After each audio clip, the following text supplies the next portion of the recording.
Mark. And I'm Jerry. And we are the Military Collectibles Shop. So, welcome to another edition of What's New at the Military Collectibles Shop. So this has been a busy week.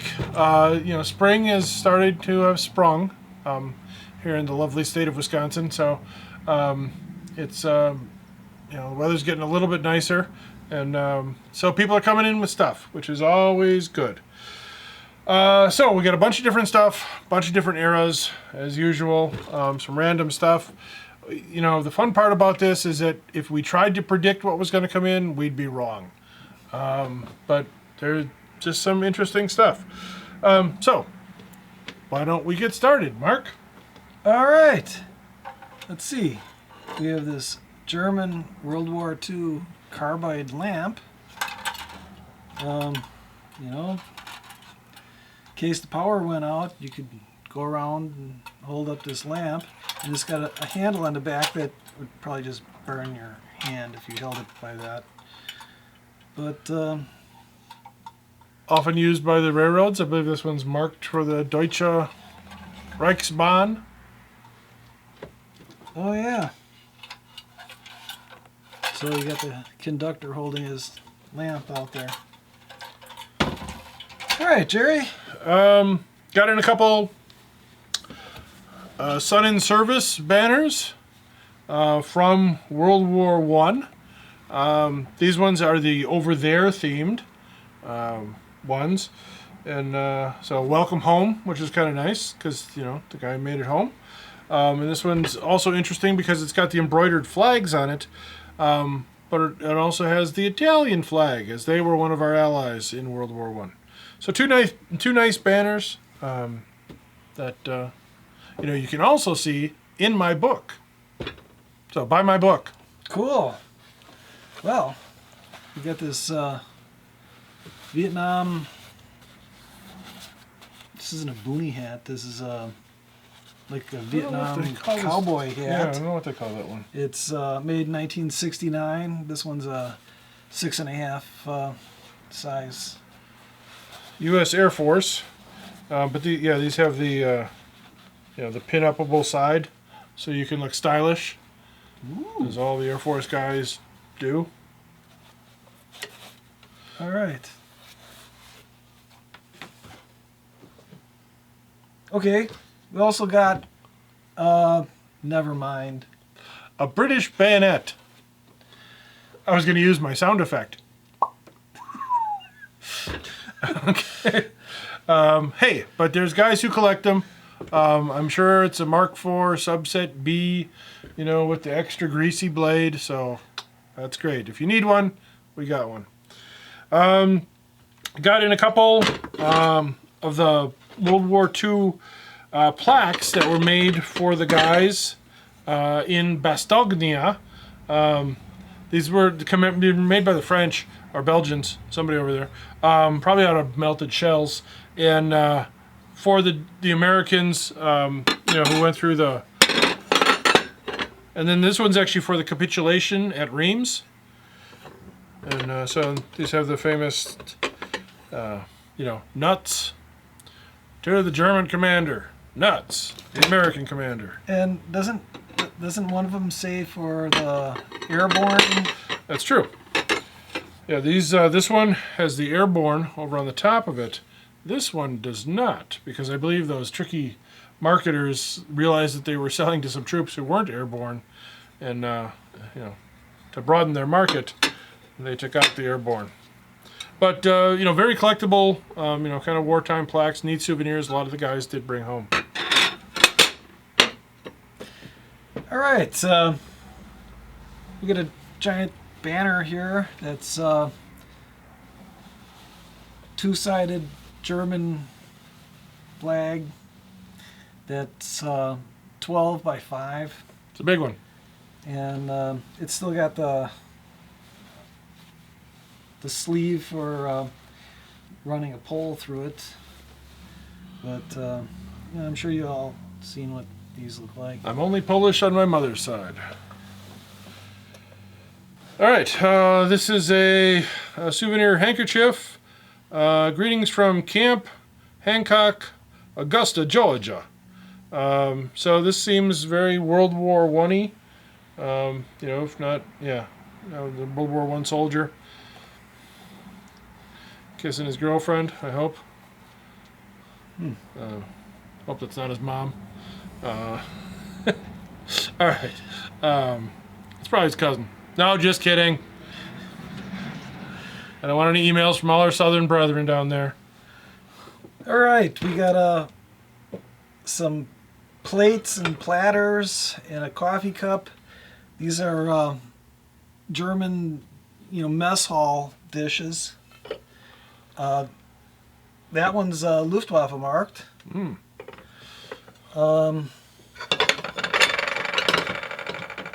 So got Plates is plates, as they say. yeah, and then there was this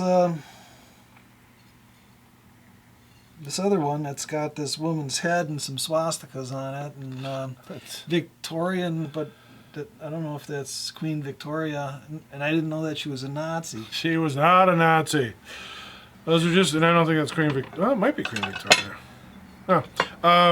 But this was obviously made in England. Well, I don't know. Sebring, Ohio. I think this was made here. So it's probably not Queen Victoria. Maybe it's Betsy Ross or Martha Washington. And we didn't know they were Nazis either. But they're not. Again, the swastika, the four-leaf clover, the horseshoe, and the wishbone were actually good luck symbols. Now, why the wishbone was a good luck symbol, I don't know, because you pretty much had a 50-50 shot of maybe it was a luck symbol. You either got good luck or you got bad luck if you got stuck with the other part of the wishbone. Oh.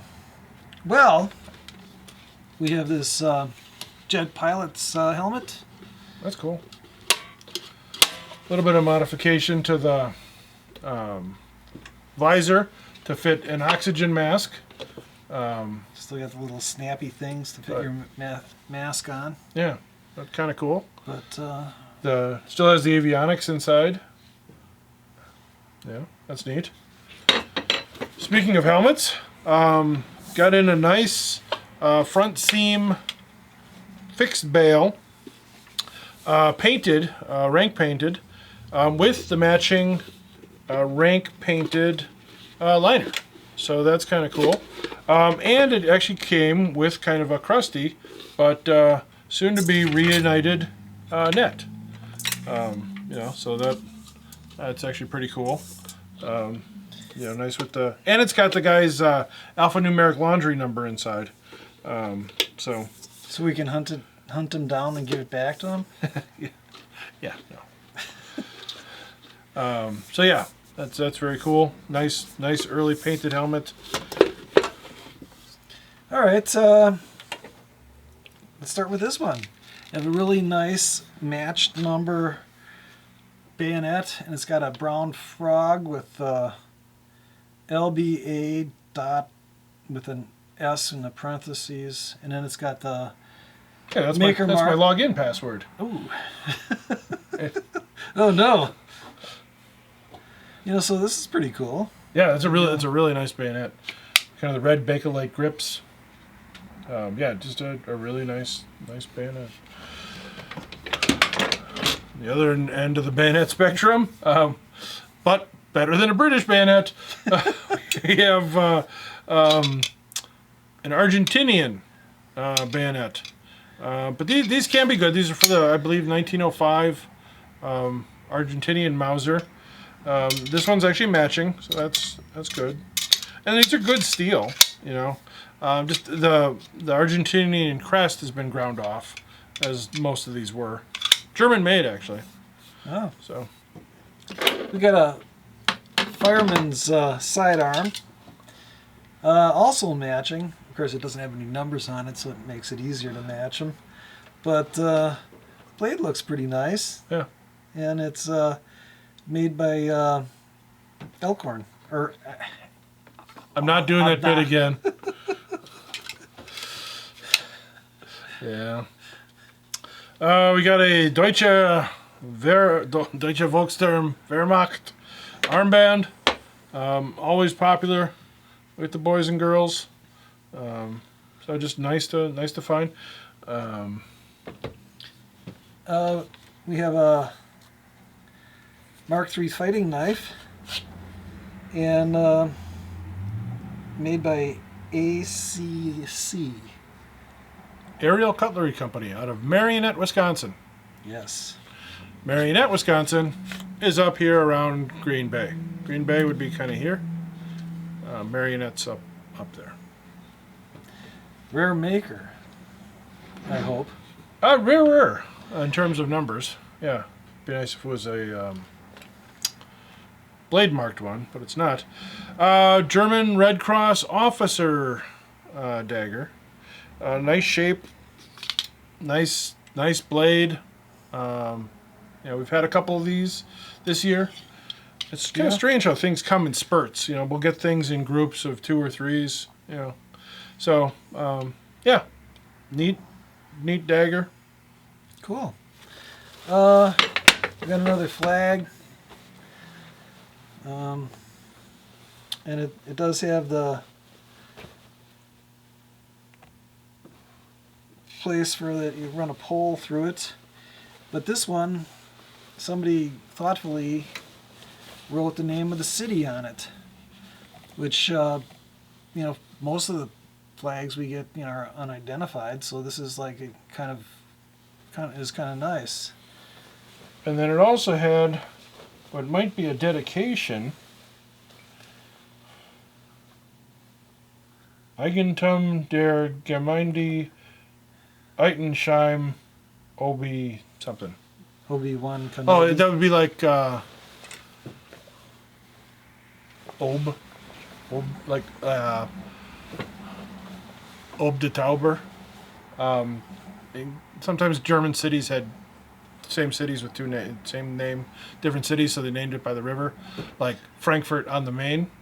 There's also another Frankfurt somewhere. Wow. On the other one that I should know. Anyways, worthy of further research. All right, we got a pile of swords. Yes. The first one is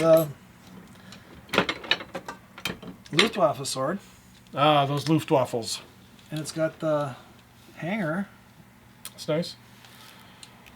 Always one of my favorite sword designs, with the downswept wings and, just very kind of Art Deco.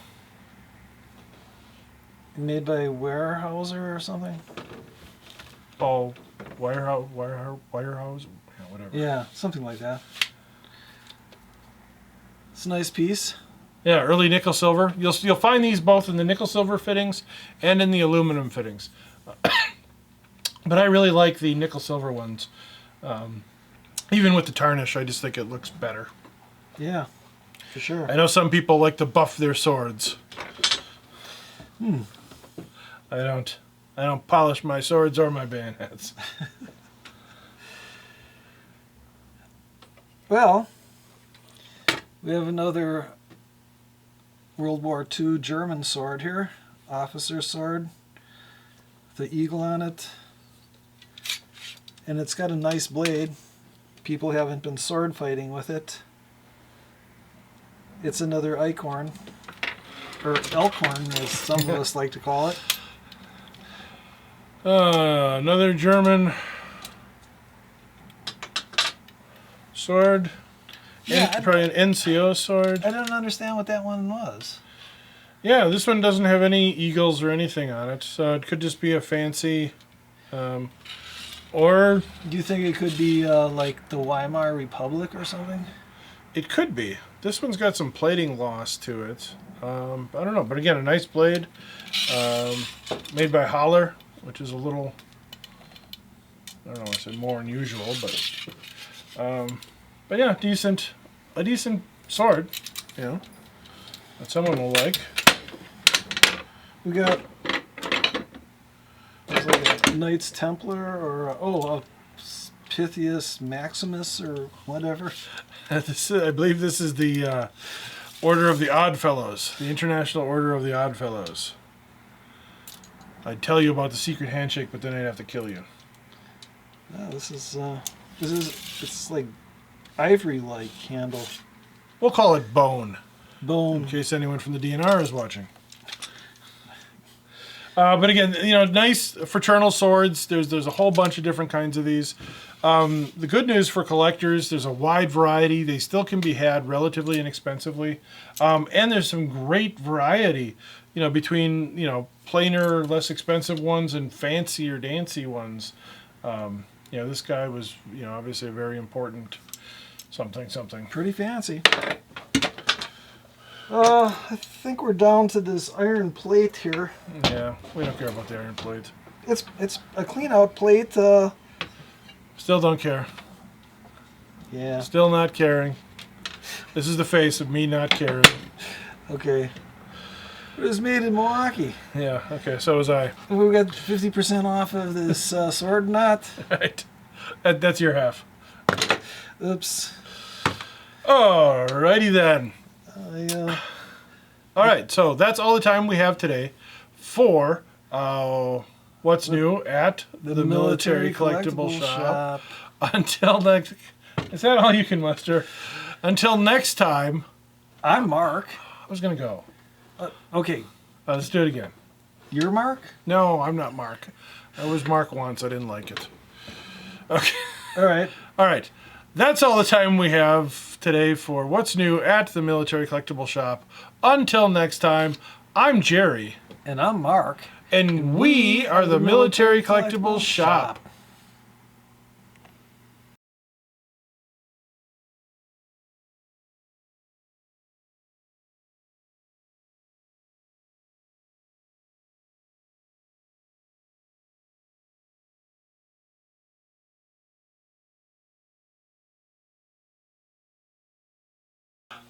Hey, we're back. And we also got in a model of the USS Milwaukee. So this is a scale model of a ship that I believe is Spanish-American War era, a gunship of some type. But a great model in its hermetically sealed case on a little table. So that's really awesome. So this is a really cool piece. I always love pieces like this because, you know, kids look at this stuff, they're inspired by it. You know, it's just really cool to see the level of work that's involved in something like this. And to kind of get a sense of what actually is going on these types of ships. So that, and it obviously being from Milwaukee is really cool. Thanks again for joining us. Until next time again. I'm Mark. And I'm Jerry, and we are the Military Collectibles Shop. Ahoy, matey! Arr!